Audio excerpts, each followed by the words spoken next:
আমরা ক্লাস 9-এ আজকে আলোচনা করব শক্তি, এনার্জি। এর আগে পর্যন্ত আমরা এই চ্যাপ্টারে কার্য পড়েছি আর ক্ষমতা পড়েছি। এবার প্রথমে শক্তি কি না, কাজ করার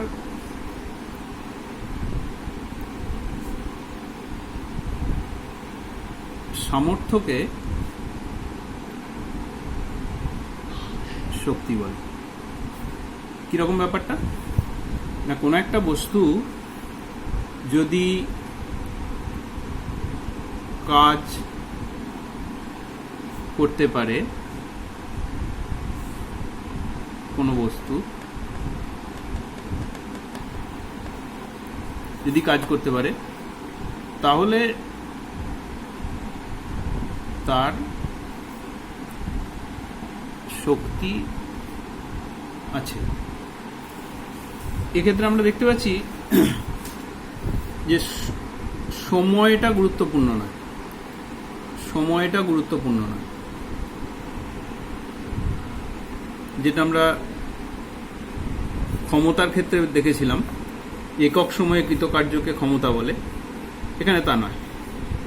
এখানে সময়টা গুরুত্বপূর্ণ না, এখানে হচ্ছে কে কতটা কাজ করতে পারে তার শক্তি তত। অর্থাৎ শক্তির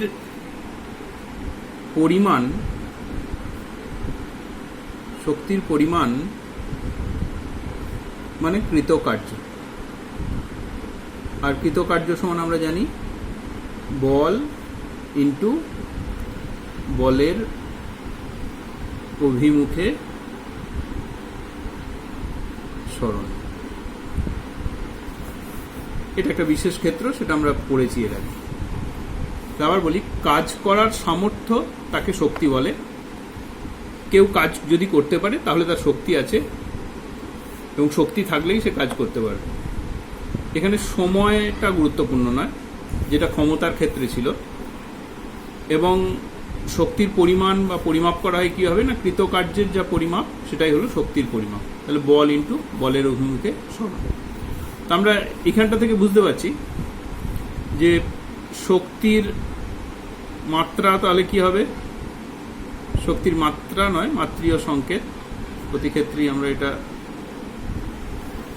মাত্রা বলে ভুল করি, কিন্তু এটা আসলে মাত্রীয় সংকেত।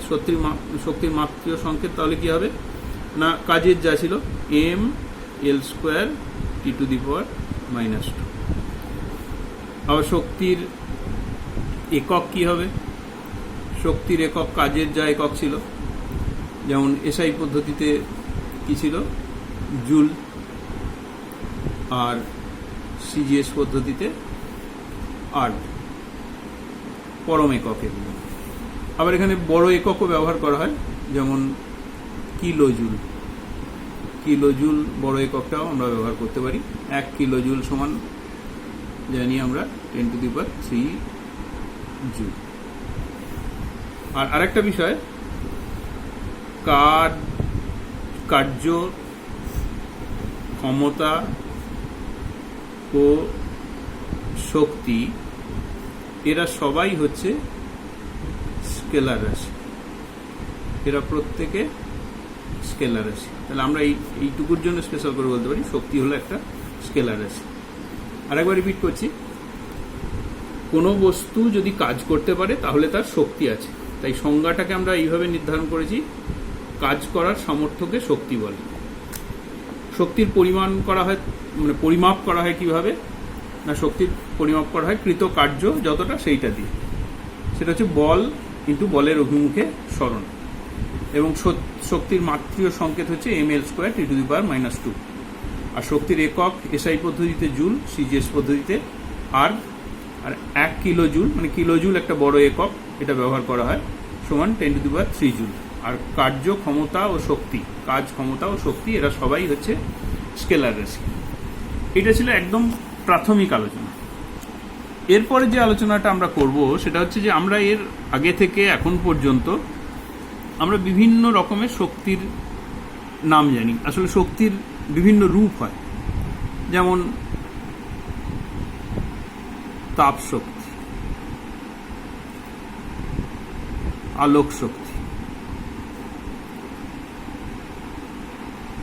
তারপর ধর তড়িৎ শক্তি,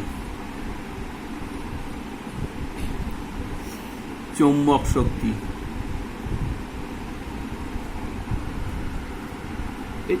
সৌর শক্তি। এরকম শক্তির বিভিন্ন রূপ আছে, আরো অনেক আছে, আমি সব বলছি না। কিন্তু আমরা এখানে এই চ্যাপ্টারে আলোচনা করব শক্তির যে রূপটা, সেটা হচ্ছে, এখানে লিখছি, সেটা হচ্ছে যান্ত্রিক শক্তি। আমরা যে রূপটা আলোচনা করব সেটা হচ্ছে যান্ত্রিক শক্তি। যান্ত্রিক শক্তিকে ইংরেজিতে লেখে মেকানিক্যাল এনার্জি। এই যান্ত্রিক শক্তি বিষয়টা প্রথমে আমি ভাগগুলো বলে নিই, তারপরে আমি আলোচনা করব। যে আমি এটা দুরকম, একটা হলো স্থিতিশক্তি আর একটা হলো গতিশক্তি। এই স্থিতিশক্তির আবার দুটো ভাগ আছে, একটা হলো অভিকর্ষীয়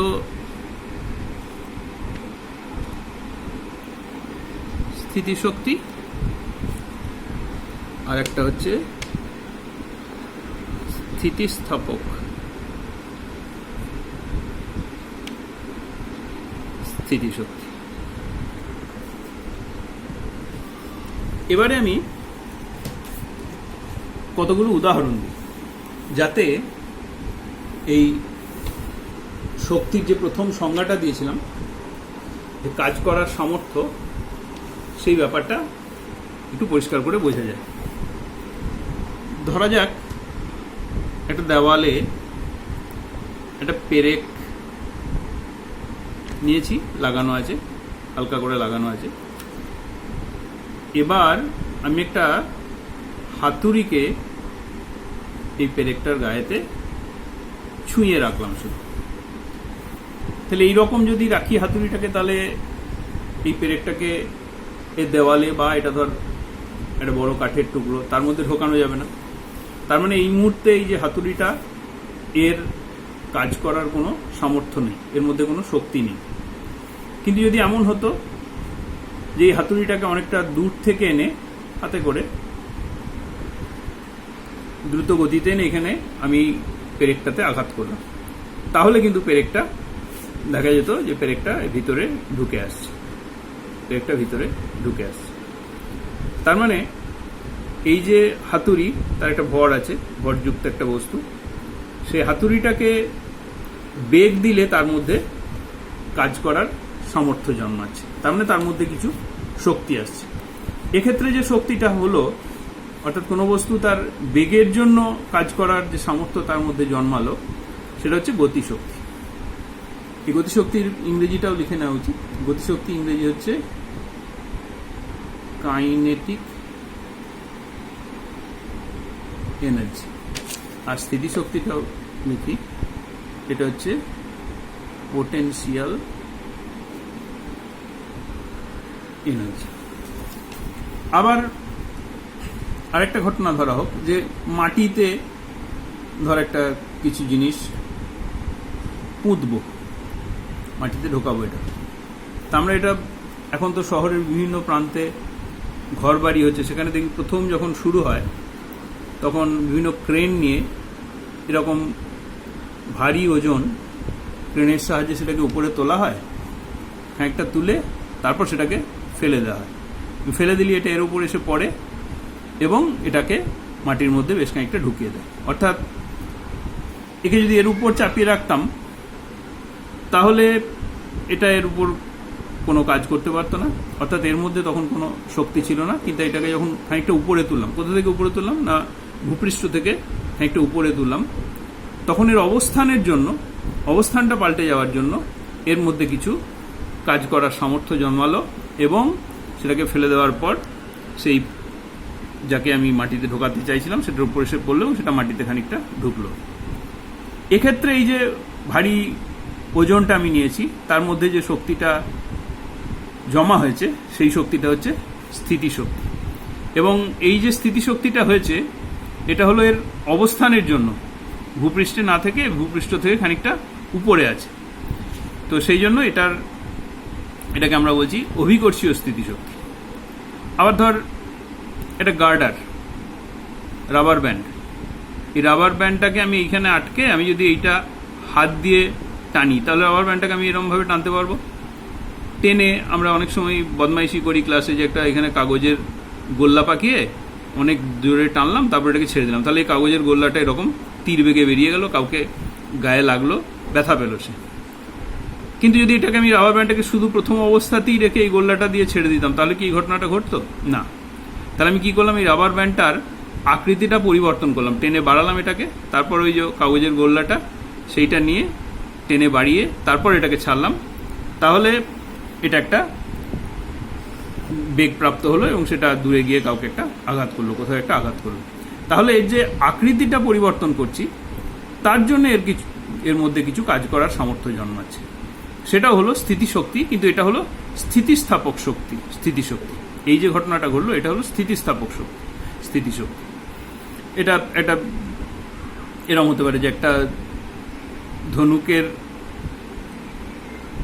ছিলা আছে বা দড়িটা যেটা পরানো থাকে সেইটাকে আমরা তীর ছোঁড়ার সময় কি করি, এটাকে আমরা টান করি, এইখানে তীরটা থাকে, তারপর এরকম টান টান করে ধরার পর এটাকে ছাড়ি, তখন তীরটা এদিকে বেরোয়। তার মানে এর আকৃতিটা পরিবর্তন করার জন্য এর মধ্যে কিছু কাজ করার সামর্থ্য জন্মাচ্ছে। তাহলে এবার নিশ্চয়ই এই উদাহরণগুলো আমি যদি ক্লাসে থাকতাম মানে তোদের সামনাসামনি, তাহলে এগুলো হাতে কলমে হাত পা নেড়ে একটা বোঝানো যেত। এখানে আমি ছবি এঁকেই বোঝানোর চেষ্টা করছি। নিশ্চয়ই পরিষ্কার হলো যে এক্ষেত্রে আমি হাতুড়িটা এই পেরেকের গায়ে লাগিয়ে না রেখে খানিকটা দূর থেকে একে একটা নির্দিষ্ট বেগে আমি এই পেরেকটার উপর এসে লাগালাম। বেশি জোরে মারলে পেরেকটা আরও বেশি ঢুকবে, তাহলে এই পেরেকটা এই দেওয়ালের মধ্যে বা এই কাঠের মধ্যে ঢুকে গেল। তাহলে এর বেগের জন্য এর মধ্যে কিছু কাজ করার সামর্থ্য জন্মালো। এক্ষেত্রে এই ওজনটাকে আমি ভূপৃষ্ঠ থেকে খানিকটা উপরে নিয়ে গিয়ে তারপর ছেড়ে দিলাম, তাহলে এই যে জিনিসটাকে আমি মাটিতে ঢোকাতে চাইছিলাম সেটাকে মাটিতে ঢোকালো, তাহলে এর মধ্যে কিছু কাজ করার সামর্থ্য জন্মালো। একটা রাবার ব্যান্ডকে আমি যেমন ছিল সেরকম না রেখে তাকে বেশ খানিকটা টান টান করলাম, তারপরে সেটাকে ছাড়লাম, তাহলে এর মধ্যে কিছু কাজ করার সামর্থ্য জন্মালো। একটা ধনুক, তাকে তার যে ছিলাটা থাকে সেই ছিলাটাকে আমি টান টান করলাম এবং তারপরে তীর নিয়ে তারপর সেইটাকে ছাড়লাম, তখন তীরটা এইদিকে দ্রুত বেগে বেরিয়ে গেল, তাহলে এখানেও কিছু কাজ করার সামর্থ্য জন্মালো।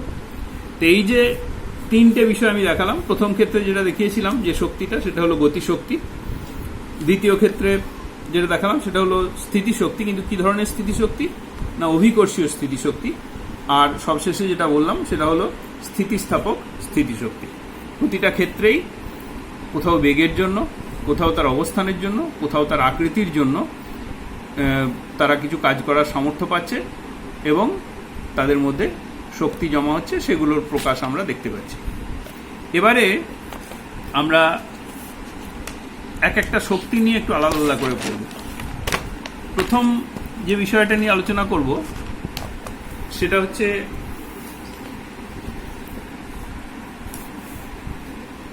স্থিতিশক্তি। আগে লিখেছিলাম, আবার লিখি, এটা হচ্ছে পোটেনশিয়াল এনার্জি। কি বলেছি আমি, যে একটা বস্তু, সেই বস্তুটা এখানে ছিল অর্থাৎ ভূপৃষ্ঠে ছিল, ধরুন এর ভর হচ্ছে m, এটাকে আমি নিয়ে এরকম একটা জায়গায় নিয়ে এলাম, m ভরের বস্তু, ধরুন এই উচ্চতাটা হচ্ছে h। তাহলে এক্ষেত্রে আমরা কাজ নিয়ে যখন পড়াশোনা করেছি বা দু একটা অঙ্কও করেছি তখন আমরা দেখেছি যে m ভরের বস্তু তার ওজন কত না mg, তার মানে এটার উপর কত বল ক্রিয়া করছে না mg, এটাকে আমি উপরে নিয়ে যাচ্ছি, তাহলে mg বল এবং সরণ কত ইন্টু h, এইটা হলো কৃতকার্য। একটা m ভরের বস্তুকে ভূপৃষ্ঠ থেকে অভিকর্ষের বিরুদ্ধে h উচ্চতায় যদি এরকম একটা অবস্থানে নিয়ে আসা হয় তাহলে কৃতকার্য হচ্ছে বল মানে তার ওজন ইন্টু সরণ।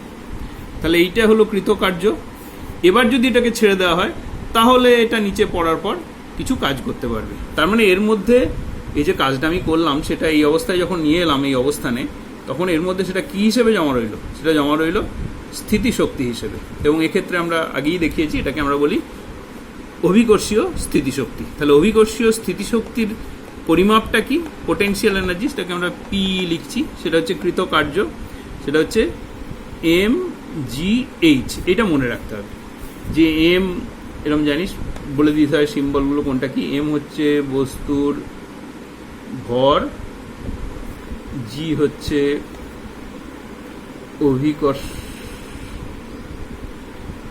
অভিকর্ষজ ত্বরণ, এর মান আমরা জানি 9.8 মিটার পার সেকেন্ড স্কোয়ার। আর এইচ হচ্ছে ভূপৃষ্ঠ মানে আমরা এখানে রেফারেন্স তল, নির্দেশ তল হিসেবে ধরেছি কোনটাকে না, ভূপৃষ্ঠকে। তাহলে সেই ভূপৃষ্ঠ থেকে, সেই জন্যই ভূপৃষ্ঠ থেকে উচ্চতা। এই ভূপৃষ্ঠে যদি কোনো বস্তু থাকে, কোনো বস্তু যদি ভূপৃষ্ঠে থাকে, তাহলে তখন তার পোটেনশিয়াল এনার্জি কত হবে না, পোটেনশিয়াল এনার্জি তখন হবে 0। কোথায়? এরকম জায়গায়, ভূপৃষ্ঠে। উপরে গেলে পোটেনশিয়াল এনার্জি কি হবে? পজিটিভ।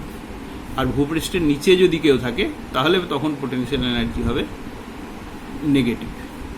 তাহলে স্থিতিশক্তি, পোটেনশিয়াল এনার্জি, সেটা 0 হতে পারে, পজিটিভ হতে পারে, নেগেটিভ হতে পারে।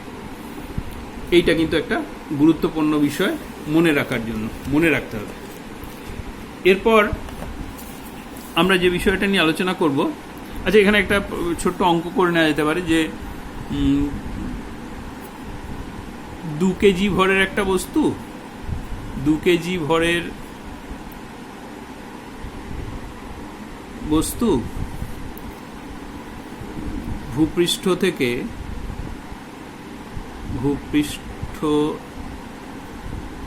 থেকে 10 মিটার উঁচুতে আছে। তাহলে বস্তুটার স্থিতিশক্তি কত? তো আমরা জানি যে স্থিতিশক্তি, পোটেনশিয়াল এনার্জি, সেটা হচ্ছে mgh। এখানে সবই এসআই পদ্ধতিতেই আছে। তাহলে এম হচ্ছে 2, জি হচ্ছে 9.8 ইন্টু এইচ মানে 10। এত, এবার তো এসআই পদ্ধতিতে, তাহলে একক কী হবে? জুল। আমি এটা ক্যালকুলেশন করলাম না, কিন্তু এটা ক্যালকুলেশন করলে যা হবে তত জুল হচ্ছে এই বস্তুটার স্থিতিশক্তি। এরপর আমরা যে বিষয়টা নিয়ে আলোচনা করছি এই ভিডিওতে, এই শুধু গতিশক্তির ফর্মুলাটাই আমরা আলোচনা করতে পারবো। নেক্সট আর একটা ভিডিওতে এই চ্যাপ্টারটা শেষ করে ফেলবো আশা করা যায়। তো গতিশক্তি আমরা আগেই আলোচনা করেছি যে কোনো বস্তুর বেগের জন্য, গতির জন্য যে কাজ করার সামর্থ্য জন্মায় সেটা হলো তার গতিশক্তি। আমরা জানি যে লং জাম্প দেওয়ার সময় আমরা দাঁড়িয়ে দাঁড়িয়ে যতটা লং জাম্প দিতে পারি, অনেকটা ছুটে এসে যে আমরা লাফটা দিতে পারি সেটা অনেক বেশি হয়। একটা বল যদি কেউ আসতে, দুজন দাঁড়িয়ে আছে, তো একটা বল ছুড়ল এদিকে, এটা বেগ বেশি, বেগ ছুড়ল v1 বেগে। আবার আরেকটা বল ছুড়ল, সেটা v2 বেগে, ধরে গায়ে লাগলো, v1 গ্রেটার দ্যান v2। এটা বেগ বেশি, এটার বেগ কম। তাহলে একে যদি জিজ্ঞেস করা হয় তাহলে সে বলবে যে সে আঘাত পেয়েছে বেশি কোনটায় না, যেটার v1 বলটা দিয়ে, প্রথম বলটা দিয়ে, যে বলটা বেশি বেগে ছোড়া হয়েছিল। তার মানে বেগ বেশি হলে গতিশক্তি বেশি হয় এবং তার জন্য বেশি ব্যথা পাচ্ছে। আমি এর একটা ফর্মুলা আছে এবং সেই ফর্মুলাটাও রিডিউস করতে হবে, একটু সহজভাবেই করছি, খুব বেশি জটিলতার মধ্যে না গিয়ে। যে কোনো একটা বস্তু, সেই বস্তুটা ধরে নে ইউ বেগে চলছিল, তার উপর এফ একটা বল প্রয়োগ করলাম। এবং এফ বল প্রয়োগ করার ফলে তার বেগটা হলো ভি। ধরে নে তার ত্বরণ হলো এ, অ্যাক্সেলারেশন এ। তাহলে আমরা এ সমান কি আমরা জানি এগুলো, যে V minus you by T. আবার ভি আর ইউ এর মধ্যে সম্পর্ক কি, আর ধরেন এটা এই যে দূরত্বটা গেল এটা হচ্ছে এস, এই যে সরণটা এর হলো সেই সরণটা হচ্ছে এস। তাহলে এস ইউ ভি এবং এ এদের মধ্যে সম্পর্কটা কি না, v square is equal to u square plus 2as। তাহলে v square minus u square সমান 2as। এবারে আমরা এ সমান তাহলে কত হচ্ছে, ভি স্কোয়ার, এ মানে ত্বরণ, v square minus u square by 2s। এইটা হলো এই রকম ঘটনা ঘটে, তাহলে তার মধ্যে ত্বরণ কত সৃষ্টি হবে। তাই এটা যদি ত্বরণ হয়, এটা ত্বরণ যদি হয়, তাহলে বল কত না, বল হচ্ছে এম ইন্টু এ, নিউটনের দ্বিতীয় গতিসূত্র থেকে আমরা পেয়েছি। তাহলে এটা হলো m into v square minus u square by 2 into s, বলটাকে আমি এফ বলছি। তাহলে কৃতকার্য সমান, এখানে আসলে গতিশক্তি না পেয়ে আমরা গতিশক্তির পরিবর্তনটা পাবো, তার থেকেই আমরা বলতে পারবো, বলছি আমি। তাহলে কৃতকার্য হচ্ছে এফ, তার সঙ্গে সরণ এস সেটা গুণ, তাহলে এটা হলো এফ এর মান আমরা দেখেছি এখানে রয়েছে m into v square minus u square by 2s into s. তাহলে এস এস ক্যান্সেলস আউট, তাহলে এটা কি রইল, half m into v square minus u square. তাহলে আমরা দেখতে পাচ্ছি যে কৃতকার্য সমান half m v square minus half m u square. এইটা হলো গতিশক্তির ফর্মুলা, কিন্তু এখানে অ্যাকচুয়ালি গতিশক্তিটা তো বেরোয়নি, গতিশক্তির পরিবর্তনটা বেরিয়েছে। এটাও খুব গুরুত্বপূর্ণ যে কৃতকার্য সমান গতিশক্তির পরিবর্তন, এই ফর্মুলাটাও মনে রাখা খুব গুরুত্বপূর্ণ। তো আমাদের এখানে ক্লাস 9-এর জন্য আমরা যেটা এরপরে আলোচনা করছি, এই জায়গাটায় করছি, এরপরে যেটা আলোচনা করছি সেটা হচ্ছে যে যদি সেটা ইউ বেগ না হয়ে প্রাথমিক বেগটা যদি তার 0 হতো, তাহলে এই কৃতকার্যটাই হতো ওর গতিশক্তি। এই যে কৃতকার্য সেটাই হলো ওর গতিশক্তি, এবং তখন এটাকে আমরা কি লিখতে পারতাম, ইউ সমান 0, ইউ সমান যদি 0 হয় তাহলে হাফ এম ইউ স্কোয়ার সমান 0, তাহলে গতিশক্তি তখন হতো হাফ এম ভি স্কোয়ার। এইটা হলো গতিশক্তির ফর্মুলা। স্থিতিশক্তির ফর্মুলা যেমন ছিল mgh, গতিশক্তির ফর্মুলা হচ্ছে half m v square, v হচ্ছে বস্তুটার বেগ। তাহলে এক্ষেত্রে এটাকে আমরা কি বলছি, কেই, কাইনেটিক এনার্জি। তাহলে আমরা গতিশক্তির ফর্মুলা বা তার রাশিমালা এবং স্থিতিশক্তির রাশিমালা এই দুটো পর্যন্ত আমরা এই ভিডিওতে আলোচনা করতে পারলাম। এর পরের ভিডিওতে আমরা আবার পরের বিষয়টা আলোচনা করব।